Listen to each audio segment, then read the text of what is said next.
Beginning of this page by basically starting at the top of this key, and what I'm going to do is make sure I select my pen tool by hitting the letter P, and then I want to make sure that I'm only have a black outline or black stroke and no fill.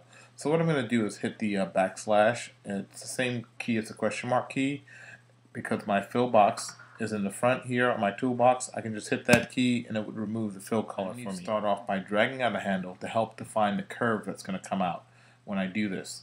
So as I go to point 2, and you'll see the yellow line as my guide, I'm quickly just going to click here, drag down, and because I'm going down in a vertical position, what I'm going to do is basically hold down the shift key and drag my handles out straight until I get the shape I want. As you can see, it looks pretty much something like that.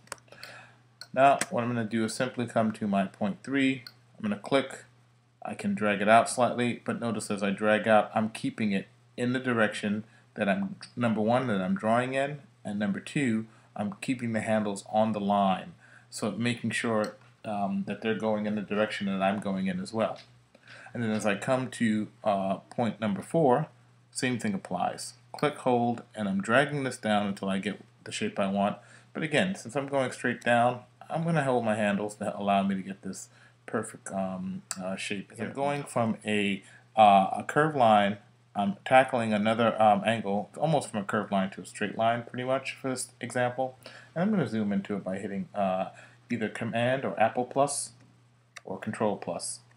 And then I use the space bar to kind of give me the hand tool. And the benefit of all these quick keys that I'm telling you is really so I alleviate having to go and click on any of the tools that are sitting in my toolbox. So the challenge here is this. Number one, if I was to just click on my next point, what's going to happen is my handle is going to dip down before it comes back up. And that's not good. And the reason it's doing that is because when I dragged out a handle, the handle I dragged out was straight down.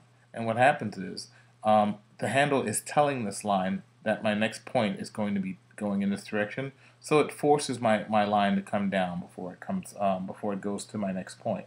So what I'm going to do is quickly do a Control Z and go back and show you what I would do before I go to this next. What I would actually do is move my pen tool over the last point, and then I'm looking for this icon next to my pen tool. It looks like a little pointer, which lets me know, number one, that I'm on the point, and number 2, that I'm about to do a tweak to that point. I'm about to convert the handles. And when I click, it actually takes away the outer handle. So that way, it doesn't force me to take my line down. Now when I click, it just goes straight to where I want to.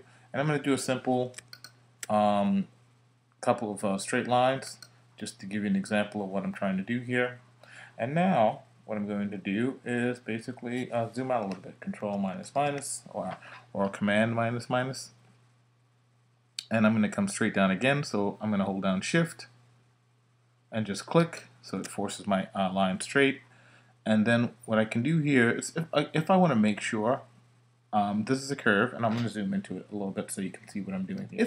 If I need to assure that this point is going to be in line with the point above, I can hold down Shift just to click, so that I know that they're lined up. But the only thing I'm not doing is I can let go of Shift now, but I've always kept my mouse button pressed. So that way I'm not losing this point, and now I can drag out to get the curve I want. Okay, so now that's addressed. I'm going to zoom out a little bit more. If you remember what I was stating before, you know that if I drag out a handle in this direction, if I try to click on my next point, what's going to happen is my line's going to curve in before it comes down. So to alleviate that, I'm going to go back to my last point, look for that little convert anchor point icon that shows up next to my pen tool, and click to get rid of that handle. And now I'm going to come down to the bottom of this key, Shift, click, get to my straight line. I can do again 1, 2, because they're just straight line points. And my last point, when I click here, I'm going to curve it, but this time I'm also going to hold down Shift again. because my goal is to make sure this line curves and it's flush against my center guideline.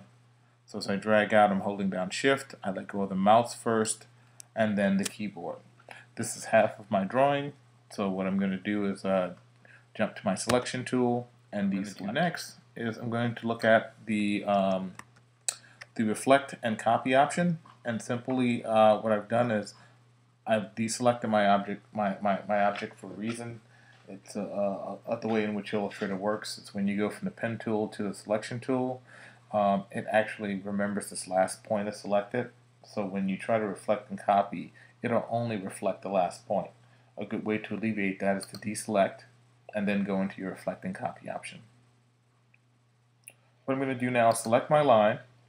I'm going to select the letter O for reflect. I'm going to then hold down the Alt or Option key and click the center guideline, and then I'm going to select copy. And there's my piece reflected. Now I'm going to quickly jump to the letter A, and I'm going to process my my average and join. So I'm going to start at the top, and average and join, the whole concept is I'm taking 2 points and I'm telling them to join at the top, and I have to do the same thing at the bottom. And I'm going to use my direct select tool to select the area where the 2 points are that I want to join. And then I'm going to use my command of, on a PC it's Control-Alt-Shift-J, on a Mac it's Command-Alt-Shift-J, and you know you've done it correctly when you see this icon on the control palette that represents a reference for the bottom here. I select it, it's Command-Alt-Shift-J, and that's joined correctly. So now to quickly go through this and show you some things that I can do to it, it is one complete shape, which is great, okay, because now I can select it, I can actually fill it with color if I want to, but there are elements that are missing, okay, and it's obvious that we're missing the center of this key and actually the part at the bottom.